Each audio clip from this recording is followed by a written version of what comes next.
तस्मै श्रीगुरवे नमः। નમસ્કાર બાળ મિત્રો, શ્રી સંસ્કાર પ્રાથમિક શાળા ઓનલાઈન એજ્યુકેશનમાં આપ સૌનું હાર્દિક સ્વાગત છે. ધોરણ 3 માં ગુજરાતી પાઠ 7મો એક છલાંગે દરિયો કૂદો. તો આ એક છલાંગમાં દરિયો કોણે કૂદ્યો હતો એને તો તમે બધા સૌ જાણો જ છો. લોકડાઉન થયું ત્યારે સુંદર મજાની રામાયણ ટીવીમાં આવતી હતી, તે તમે બધાએ જોઈ હશે. તો એની અંદર એક રામ ભક્ત હનુમાનજીની વાત આવે છે. એ હનુમાનજી સીતાની શોધમાં આ દરિયો કૂદી અને લંકા જાય છે. તો એની વાત અહીંયા કરવામાં આવેલી છે. તો ચાલો આપણે એ જોઈએ. અહીંયા એક સુંદર મજાનું ગીતડું આપેલું છે. તો ચાલો ગાઈએ ગીતડું. તે તમે વારે વારે ગાજો અને તૈયાર કરજો. લંકા તારી સળગી ગઈ, પૂંછડી મારી સાજી રહી, તેલ પણ તારું, ગાભા તારા, દિવાસળી પણ તારી ગઈ, પૂંછડી મારી સાજી રહી. સળગ્યા મકાનો ને સળગ્યા મેલો, ઊભી બજાર પણ સળગી ગઈ, પૂંછડી મારી સાજી રહી. તો હનુમાનજી છે એ આવું ગીત ગાય છે અને કોને કહે છે? રાવણને કહે છે કે આખી લંકા તારી સળગી ગઈ પણ છતાંય મારી પૂંછડી તો સાજી જ રહી. અને વળી પાછું તેલ ને ગાભા અને દિવાસળી એ બધું જ તારું હતું, એ બધું તારું જતું રહ્યું અને હું સાજો સારો મારી પૂંછડી સાથે રહી ગયો. શું કે છે? તારા મકાન ને મહેલ એ બધું મેં સળગાવી નાખ્યું, તારી આખી બજાર મેં સળગાવી નાખી અને છતાં પણ મારી પૂંછડી તો સાજી જ રહી. તો અહીંયા ચિત્રની અંદર નાનકડા એવા હનુમાનજી જો બારી આગળ ઉભેલા છે અને એની મમ્મી છે એ શું કરી રહી છે? રોટલી બનાવી રહી છે.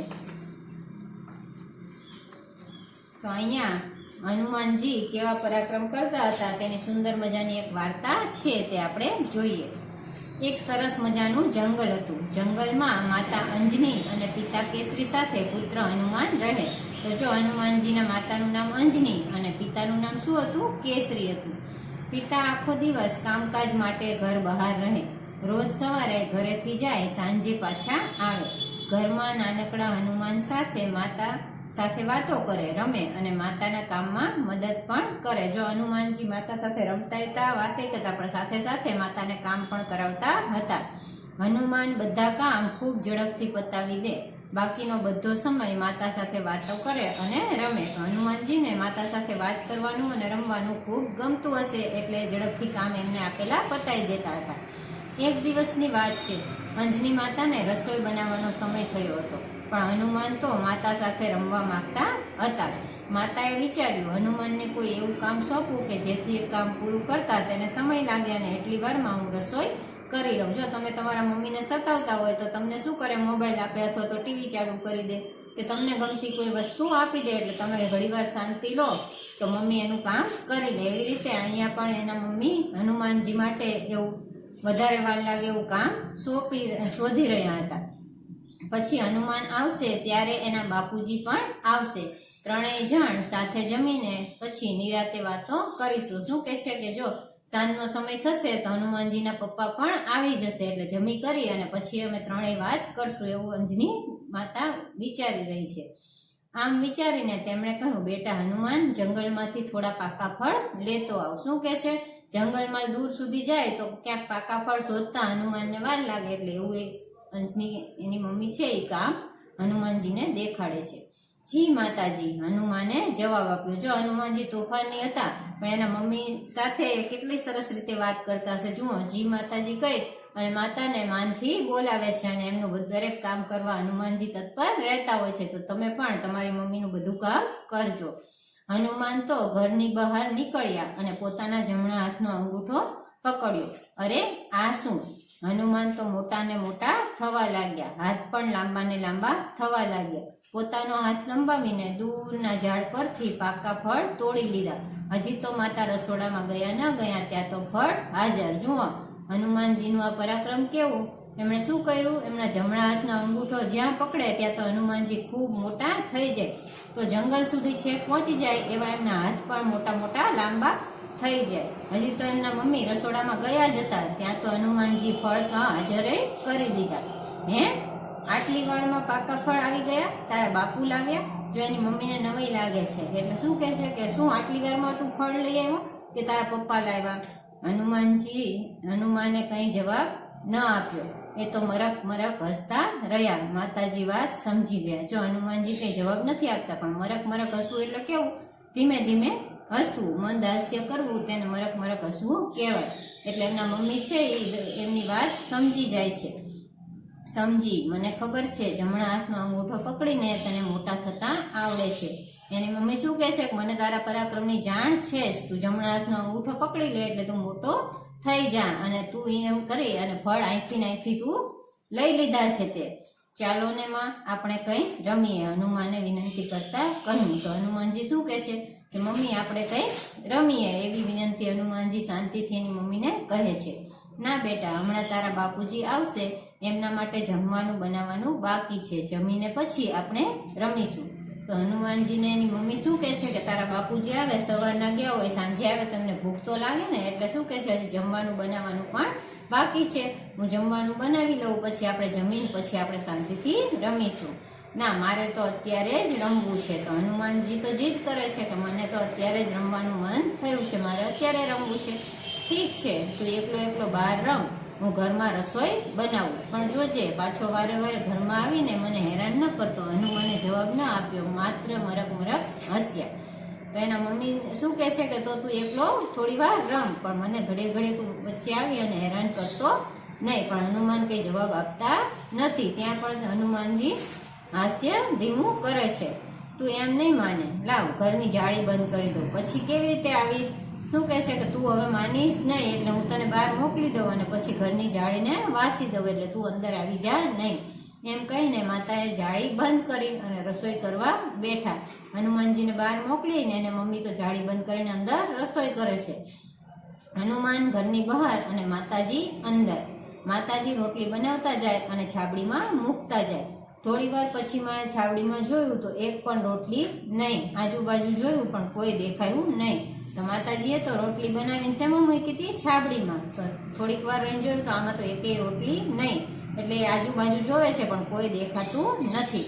માને વહેમ પડ્યો, એટલે માને નવાઈ લાગી કે કોણ હશે આ? એટલે મોટા અવાજે બૂમ પાડી હનુમાન. માને શંકા થઈ એટલે એને શું થયું કે આ હનુમાનજી જ લાગે છે, એટલે એ અવાજ કરે છે. માએ બહાર મોકલ્યા હતા ને હનુમાનજીને, એટલે હનુમાન એવો સાથ પાડે છે. હનુમાને બહારથી જ કહ્યું હા માં. તો હનુમાન તો ત્યાં તો બહાર વયા ગયા હતા. શું કીધું? હા માં, જો મને ખબર છે કે રોટલી તે જ ખાધી છે, પણ મને એ કહે કે તું અંદર આવ્યો ક્યારે અને કેવી રીતે? તો શું કહે છે એના મમ્મી? તો એના પરાક્રમ જાણતા જ હોય, એટલે શું કહે છે કે રોટલી તો તે જ ખાધી છે, તો તું અંદર કેવી રીતે આવી ગયો? મરક મરક હસીને હનુમાને કહ્યું, અંગૂઠો પકડીને મોટા થવાય એમ ટચલી આંગળી પકડું તો નાના પણ થવાય છે.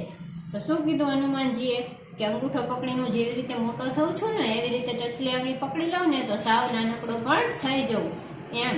એટલે તું જાળીની વચ્ચેની જગ્યામાંથી આવ્યો તો એમ ને? હમણાં તમે આગળ ચિત્રમાં જોઈ ગયા ને, જાળીની અંદરથી નાનકડા એવા હનુમાનજી અંદર આવતા હોય એમ. તો એવી રીતે એટલી એવી જગ્યામાંથી અંદર આવી ગયા હતા. હા માં, હે ભગવાન, આ છોકરો મને જપવા જ દેતો નથી, એમ કહીને હનુમાનને લાડથી તેડી લીધો. તો હનુમાનજીને એના મમ્મી તોય વાલ કરે છે કે આ છોકરો મને જપવા દેતો નથી, કારણ કે એના મમ્મીને ખબર હતી કે હનુમાનજી તોફાની પણ છે જ. હવે વાતચીત.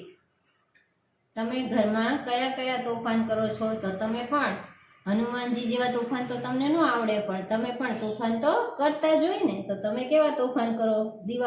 દિવાલો ઉપર પેન્સિલના લીટા કરવાના, નાના ભાઈ બહેનને મારવાના, વસ્તુ જૂટવી લેવાની, એવા બધા તોફાન તમે કરતા હોય છો. તો આવા તોફાન કરાય નહીં.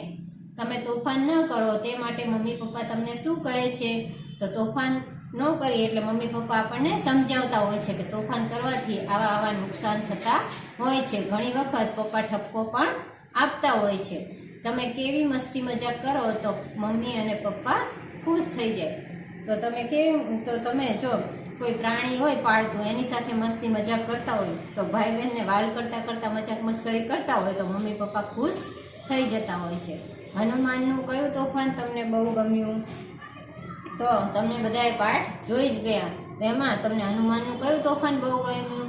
તો હનુમાનજી રોટલી બધી ખાઈ ગયા, એ તોફાન તમને સૌથી વધારે ગમ્યું હશે. હનુમાનને હંમેશા શું કરવું ગમતું હતું? તો હનુમાનને હંમેશા એના મમ્મી સાથે રમવું અને વાતો કરવી ખૂબ ગમતી હતી. હજી તો માતા રસોડામાં ગયા ન ગયા ત્યાં તો ફળ હાજર. આ વાક્યના આધારે કહો કે હનુમાન ફળ લાવ્યા ત્યારે માતા રસોડામાં હશે? તો હા, ત્યારે માતાજી ક્યાં હોય? રસોડામાં જ હોય, પણ હજી તો ગયા જ હશે. માતાએ એવું માન્યું કે રોટલી હનુમાને જ ખાધી હશે. તો એવું શું કામ માન્યું એની માતાએ? તો આગળ તમે જોયું ને પરાક્રમ હનુમાનજીનું, કે હજી તેના મમ્મીએ ફળ લાવવાનું કીધું ત્યાં તો તરત ફળ હાજર. એના પરાક્રમ ઉપરથી માતાજી સમજી ગયા કે રોટલી હનુમાને જ ખાધી હશે. હનુમાન પોતાના શરીરને નાનું મોટું કેવી રીતે કરતા હતા? તો હનુમાનજી શું કરે? અંગૂઠો પકડે તો જમણા પગનો અંગૂઠો પકડે એટલે મોટા થઈ જાય, અને ટચલી આંગળી પકડે તો શું થઈ જાય? નાના થઈ જતા હતા. માતાએ હનુમાનને પાકા ફળ લાવવાનું કેમ કહ્યું હશે? તો માતા શું વિચાર્યું હતું કે હનુમાનને કોઈ એવું કામ સોંપે કે જેથી એ કામ પૂરું કરતા હનુમાનને ઘણી બધી વાર લાગે, અને એટલી વારમાં માતા રસોઈ બનાવી શકે. તેથી પાકા ફળ લાવવાનું હનુમાનને કહેવા વિચાર્યું હશે. આ ઘટના કયા સમયની હશે? સવાર, બપોર કે સાંજ? તમને કેવી રીતે ખબર પડી? તો આ ઘટના ક્યારની હશે? સાંજની હશે. કારણ કે હનુમાનના પિતા હતા એ સવારના જતા તો ક્યારે આવતા હતા? સાંજના આવતા હતા. અને માતાએ કીધું કે રસોઈ બનાવી છે, હમણાં તારા બાપુ આવશે. તેના ઉપરથી તમને ખબર પડી ગઈ હશે કે આ ઘટના સાંજની છે. હનુમાનની જેમ તમારે નાના મોટા થવાનું હોય તો શું શું કરો? દાખલા તરીકે માથા પર ટપલી મારો, કાન ખેંચો વગેરે. તો તમે ચપટી વગાડતા જ નાના મોટા થઈ જાઓ તો તમને મજા આવી જાય ને. પછી થોડી વાર ડાબા હાથની, થોડી વાર જમણા હાથની, તો તમને મજા પડે. હવે છે તમે હનુમાનની જેમ નાના મોટા થઈ શકતા હોય તો શું શું કરો? તો તમે નાના મોટા થઈ શકતા હોય તો મોટા ક્યારે થઈ જાવ? જ્યારે ક્યાંય દૂર જવાનું હોય અથવા તો દૂરથી વસ્તુ લાવવાની હોય ત્યારે મોટા થઈ જાય. અને કોઈ ભીડભાડવાળી જગ્યાએ જઈ, દાખલા તરીકે મેળામાં જઈ, રેલવે સ્ટેશન અથવા તો કોઈ જાદુગરના ખેલ જોવા હોય તો સૌથી પહેલા નાના થઈ અને આગળ વયા જઈએ. નીચે આપેલા વાક્યોમાં શબ્દોની ભેળસેળ થઈ ગઈ છે. પાઠમાંથી શોધીને સાચા વાક્ય લખો. તો વિદ્યાર્થીને જોડીમાં બેસાડી આ પ્રવૃત્તિ કરાવો, પણ તમે તો અત્યારે અહીંયા છો નહીં, તો ઘરે તમે આ બધા જ વાક્યો વ્યવસ્થિત કરજો. જો અહીંયા લખેલું છે પહેલું વાક્ય, હતો બનાવવાનો માતાને સમય થયો રસોઈ. તો અહીંયા સાચું વાક્ય શું આવશે? માતાને રસોઈ બનાવવાનો સમય થયો હતો. હવે બીજું છે, એક પણ થોડી વાર જોયું પછી માએ તો રોટલી નહીં છાબડીમાં. તો થોડી વાર પછી માએ જોયું છાબડીમાં તો એક પણ રોટલી નહીં. લંબાવીને પરથી ઝાડ હાથ, દૂરના ફળ તોડી પોતાનો લીધા પાકા. તો લંબાવીને હાથ, પોતાનો હાથ લંબાવીને દૂરના ઝાડ પરથી પાકા ફળ તોડી લીધા. જાય રોટલી જાય, મુકતા બનાવતા અને માતાજી છાબડીમાં. તો માતાજી રોટલી બનાવતા જાય અને છાબડીમાં મૂકતા જાય. પકડીને થતા અંગૂઠો હાથનો છે તેને મોટા આવડે જમણા. તો જમણા હાથનો અંગૂઠો પકડીને તેને મોટા થતા આવડે છે. જોડીમાં કામ કરો. નીચે આપેલા શબ્દોમાં યોગ્ય સ્વર ચિહ્ન. જો અહીંયા તમને કાનો, પછી માત્ર, પછી અનુસ્વાર વાળો કાનો, પછી દીર્ઘય વાળી કી, પછી કુ, કુ બે રસ્વઈ અને દીર્ઘય, પછી માથે અનુસ્વાર, પછી કો. તો આવું બધા તમારે ચિહ્ન ઉમેરીને નવા શબ્દ બનાવવાના છે. અહીંયા લખેલું છે ઉદાહરણ તરીકે હનુમાન. તો અહીંયા તમે જોશો તો પહેલા શું કર્યું છે? ન ની નીચે શું કર્યું છે? રસવા વાળું, અને મ ની બાજુમાં કાનો. તો આ બંનેનો ઉપયોગ કરી અને શબ્દ બન્યો હનુમાન. હવે અહીંયા છે મ ત જ, તો એનું શું થશે? માતાજી. પછી ક સ ર એટલે થશે કેસરી. પછી અગઠ એટલે અંગૂઠો, અગળ એટલે આંગળી, અજન એટલે અંજની, અને ટચલ એટલે ટચલી. તો આવી રીતે તમે અહીંયા સુંદર અક્ષરે એવા શબ્દ લખજો.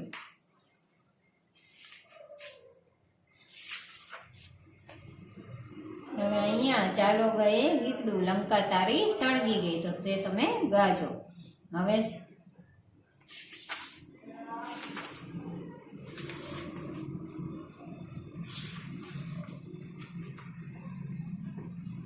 વાંચો.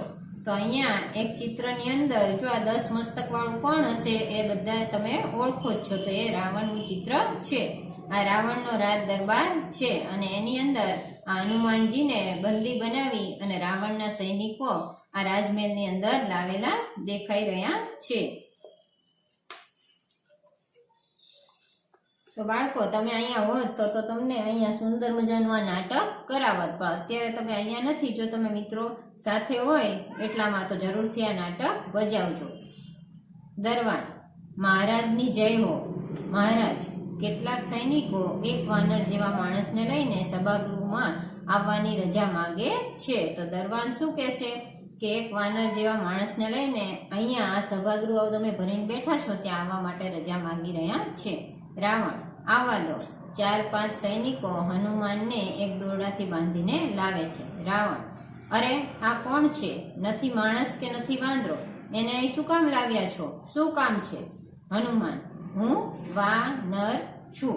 વા એટલે થોડું અને નર એટલે મનુષ્ય. હું થોડો મનુષ્ય જેવો છું.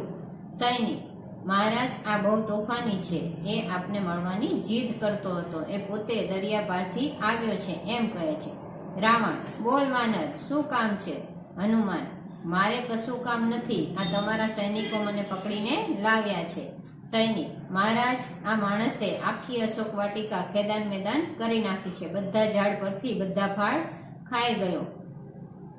એટલું જ નહીં, કેટલાક ઝાડ પણ મૂળમાંથી ઉખેડી નાખ્યા. હનુમાન, એ બધા તો સૂકા ઝાડ હતા. રાવણ, અરે મૂર્ખ વાનર, વચ્ચે ન બોલ. હવે કહે તે શા માટે તોફાન કર્યું? તું દરિયા પારથી આવ્યો છે એ વાત સાચી છે? હનુમાન, હા. રાવણ, પણ આવડો મોટો દરિયો ઓળંગીને કોઈ કેવી રીતે લંકામાં પ્રવેશ કરી શકે? તો તમે બધાએ રામાયણમાં જોયું જ હશે કે આ દરિયો ઓળંગે છે ત્યારે કેવી કેવી રાક્ષસીનો સામનો કરી અને હનુમાનજી આવે છે. સિંધિકા, સુરસા, લંકિની એ બધાનો સામનો કરી અને હનુમાનજી આ દરિયો ઓળંગીને લંકામાં પ્રવેશ કરતા હોય છે. હનુમાન, જુઓ મહારાજ, એ જાણવું હોય તો મને પણ તમારા મંત્રીઓ બેઠા છે એવા આસન પર બેસાડો, પછી કહું. રાવણ, તું એક તુચ્છ વાનર લંકાની રાજસભામાં આસન પર બેસીશ? હનુમાન, ના, હું પ્રભુ શ્રી રામનો સેવક છું. રામદૂત તરીકે આપની સામે ઉપસ્થિત છું. અત્યારે આપનો મહેમાન છું એટલે આસન તો આપવું જ પડે.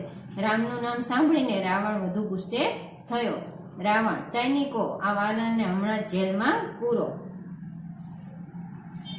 એક મંત્રી, ક્ષમા મહારાજ, પણ આ અન્ય રાજ્યમાંથી આવ્યા છે એટલે આપણા મહેમાન કહેવાય. એમને જેલમાં ન પુરાય. હું આપને વિનંતી કરું છું કે એમને આસન પણ આપવું જોઈએ. રાવણ, બિલકુલ નહીં. એણે જે કહેવું હોય તે ઊભા ઊભા જ કહેવું પડશે. મંત્રી, પણ મહારાજ. રાવણ, પણ ને પણ મારી આજ્ઞા છે કે ઊભો જ રહેશે. હનુમાન, કઈ વાંધો નહીં, મને આસન પર બેસતા આવડે છે. આમ કહી હનુમાને પોતાના હાથની એક આંગળી ખેંચી અને પૂંછડી લાંબી થવા માંડી. પૂંછડીને ગોળ ગોળ ગૂંચડા જેમ ગોઠવવા માંડી. પૂંછડી ખૂબ લાંબી થઈ એટલે રાવણ કરતા પણ ઊંચું આસન થયું. હનુમાન તો કૂદકો મારીને એની ઉપર બેસી ગયા. રાવણ ગુસ્સાથી લાલચોળ થઈ ગયો. રાવણ, આ વાંદરાને તાત્કાલિક પકડી લો. એની પૂંછડી કાપી નાખો કે સળગાવી નાખો. તો અહીંયા તમને આ ચિત્રની અંદર દેખાઈ રહ્યું છે કે રાવણ કરતા પણ ઊંચા આસને હનુમાનજી એની પૂંછડીનું આસન કરી અને કેવા રાવણ સામે બેસી ગયા છે. મંત્રીઓ અને સૈનિકો હનુમાનની આવી શક્તિથી ડરી ગયા એટલે એમને એમ ઊભા રહ્યા. હનુમાન પોતાના પૂંછાસન પર બેઠા બેઠા હસતા રહ્યા. રાવણ, સૈનિકો, તાત્કાલિક મારી આજ્ઞાનું પાલન કરો. આ અભિમાની વાનરની પૂંછડી સળગાવી દો. સૈનિકો ક્યાંકથી થોડા ગાભા અને ગોદડા લાવ્યા અને હનુમાનની પૂંછડી પર વીંટાળ્યા. ક્યાંકથી તેલ લાવીને એ ગાભા ગોદડા પર રેડ્યું. છેલ્લે દીવાસળીથી પૂંછડી સળગાવી. રાવણની આજ્ઞાનું પાલન કરી અને સૈનિકોની ઈચ્છા નથી છતાં પણ હનુમાનજીની પૂંછડી સળગાવે છે. જેવી પૂંછડી સળગી કે તરત હનુમાને પોતાનું પરાક્રમ શરૂ કર્યું. લાંબી પૂંછડીનો છેડો જુદી જુદી જગ્યાએ અટકાડવા માંડ્યો. ઘડીકમાં આ ખૂણે તો ઘડીકમાં પેલા ખૂણે આખી રાજસભામાં ભાગમ ભાગ થઈ ગઈ. હનુમાન તો સળગતી પૂંછડી સાથે ત્યાંથી કૂદીને રાજમહેલના બીજા મકાન તરફ ગયા. ત્યાંથી બજાર બાજુ ગયા. જ્યાં ગયા ત્યાં આગ લાગવા માંડી. લંકાના રાક્ષસો નાસભાગ કરવા લાગ્યા. સૈનિકો એક જગ્યાએ આગ ઓલવે ત્યાં હનુમાનજી બીજી જગ્યાએ પૂંછડી અટકાળે. ઠેક ઠેકાણે આગ લાગી. હનુમાન તો હસતા જાય અને આગ લગાડતા જાય ને ગાતા જાય.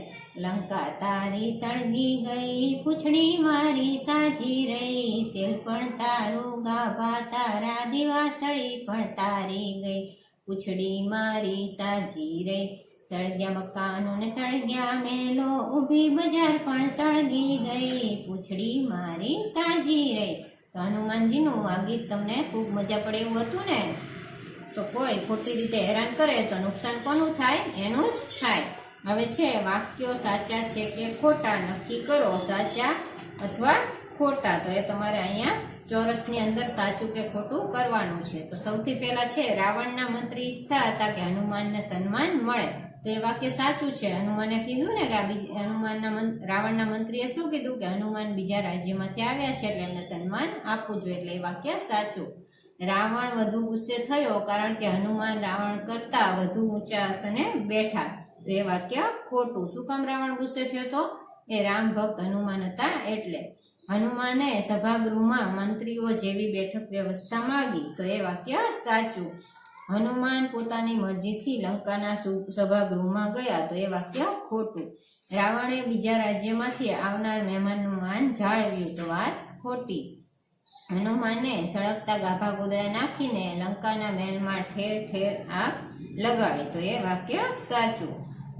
પછી છે પૂંછડીને લીધે હનુમાનનું આસન ઊંચા પીપળા જેવું બની ગયું. તો એ વાક્ય પણ સાચું. રાવણે હનુમાનને નીચે ઊભા ઊભા જ વાત કરવા વિનંતી કરી. તો એ વાક્ય ખોટું. હનુમાને રાવણને જણાવ્યું કે તેમણે શા માટે ઝાડવાને નુકસાન કર્યું. તો એ વાક્ય સાચું. હનુમાન દરિયા જેવી મોટી નદીને કૂદીને લંકા આવ્યા હતા. તો એ વાક્ય ખોટું. હનુમાનજી દરિયો કૂદીને જ લંકા આવ્યા હતા.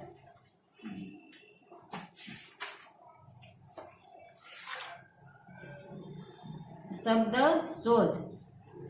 નીચે આપેલ કોષ્ટકમાં કેટલાક શબ્દો છુપાયા છે. આ શબ્દો પૈકી કેટલાક શબ્દો પાઠમાં છે જ્યારે કેટલાક શબ્દો આ પાઠમાં નથી. પાઠમાં આવતા અને ન આવતા શબ્દો શોધો અને જુદા પાડીને લખો. તો અહીંયા એક તમને કોષ્ટક આપેલું છે. એની અંદર પાઠમાં આવતા શબ્દો. તો પાઠમાં કેવા કેવા શબ્દો આવે છે?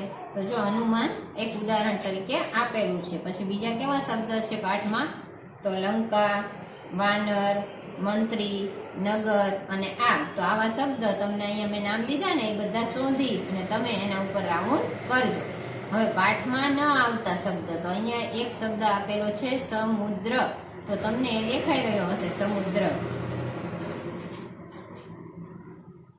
તો એવી રીતે બીજા તમારે શબ્દો શોધવાના છે. એ કયા કયા છે? ભારત, નવ, વન, માસી, વાન, હસ, મન, સીતા, રામ, રન. તો આવા બધા શબ્દો તમે આ પાઠમાં ન આવતા હોય એવા બધા શબ્દ શોધીને લખજો. નીચેનું વાક્ય કોણ બોલી શકે? કૌંસમાંથી સાચો વિકલ્પ પસંદ કરો અને ખાલી જગ્યામાં લખો. હું મારી જાતે તમારી સભામાં નથી આવ્યો. તો આવું કોણ વાક્ય બોલે છે? હનુમાનજી.